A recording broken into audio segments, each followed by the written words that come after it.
सबसे पहले तो आप और हम उस मातृभूमि में आज हमारा जन्म हुआ है। पूरे विश्व में एकमात्र ऐसा देश है जिसको मातृभूमि, जिसको माँ की संज्ञा दी जाती है, भारत माता की जय की जाती है। ये वो भूमि है, ये वो सनातन संस्कृति है जहाँ नारी के पूजन का आह्वान होता है। यत्र तत्र नारीस्तु पूज्यन्ते रमन्ते तत्र देवता, या देवी सर्वभूतेषु शक्ति रूपेण संस्थिता, नमस्तस्यै नमस्तस्यै नमस्तस्यै नमो नमः। शक्ति के रूप में, सरस्वती के रूप में, लक्ष्मी के रूप में, अन्नपूर्णा के रूप में हम हमेशा देवी की आराधना करते हैं।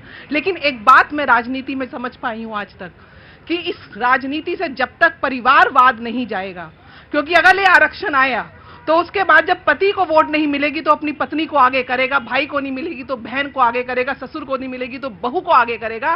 ये यहाँ पे योग्य जो महिलाएं हैं, जो वंचित महिलाएं हैं, वो आकर इस लोकतंत्र में अपनी आवाज उठाएं, अपना नाम करें और अपने देश को आगे बढ़ाने में। मैं तो नीति जी फिर एक सवाल मैं पूछ लेता हूं, तो quota within the quota, आप इसके लिए तैयार हैं कि आप इस बात का पक्षधर हैं जो समाजवादी पार्टी का और आरएलडी का पक्ष है कि खासतौर से वो जो महिलाएं जो हाशिए पे हैं उनके लिए आरक्षण विशेष तौर से होना चाहिए? देखिए, कोई भी वर्ग वंचित है, चाहे उसमें महिलाएं हैं, चाहे कोई भी जाति है, कोई भी समुदाय है, वंचित है।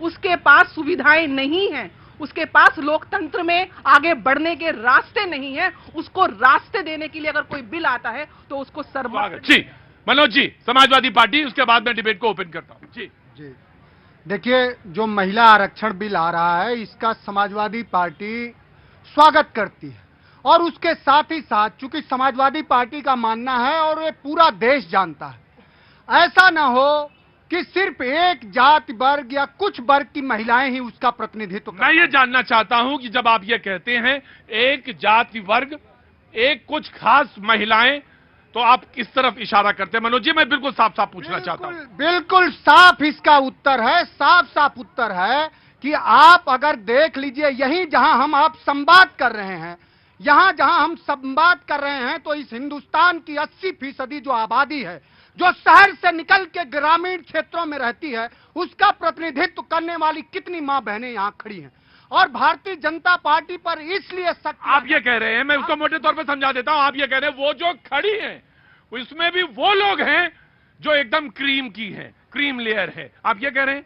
देखिए प्रतीक भाई, आप एक प्रबुद्ध पत्रकार हैं, सावधानी से ये न करिए। मैं एक आंकड़ा आपको एक बात बता रहा हूं। तो आपने कहा कि कौन से लोगों को आप आगे, महिलाओं में वो कौन सी महिलाएं हैं जिनको आप आगे लाना चाहते हैं, या सिर्फ महिलाओं को लाना चाहते हैं? मैं बता रहा हूं, मैं उन महिलाओं को आगे लाना चाहता हूं जो किसी घर में बर्तन तो मांजती हैं लेकिन उस घर के बर्तन में खाना नहीं खा सकती।